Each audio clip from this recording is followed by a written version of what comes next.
গৃহপ্রবেশ ধারাবাহিকের আজকের পর্বে জন্মদিন ঘিরে আবেগ আর অদৃশ্য টানাপোড়ন একসাথে ধরা পড়েছে।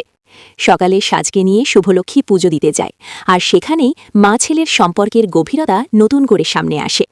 সাজ ভালোবাসা ভরা কণ্ঠে জানায়, প্রতি বছর জন্মদিনে মামনির সঙ্গে পুজো দিতে আসাটাই তার সবচেয়ে প্রিয় মুহূর্ত। শুভলক্ষ্মী জানায়, সে সারা বছরই ছেলের জন্য প্রার্থনা করে, আর এবার ঠাকুরের কাছে সাজ কী চাইবে জানতে চাইলে সাজ একটাই ইচ্ছার কথা বলে, মামনির মুখে সবসময় হাসি দেখতে চায় সে বুঝতে পারে শুভলক্ষ্মী নিজের কষ্ট আড়াল করে সবার সামনে হাসি খুশি থাকেন। এই আবেগ ঘন মুহূর্তে দর্শকও অনুভব করে তাদের নিঃস্বার্থ বন্ধন। বাড়িতে ফিরে সাজকে ধীরে আনন্দ উল্লাস শুরু হলেও দূরে বসে আরিয়া সবকিছু নীরবে দেখে। তার মনে জমতে থাকে অভিমান। সে ভাবে তার ড্যাড কখনো তাকে এভাবে সময় দেয় না, কেউ তাকে এভাবে আগলে রাখে না।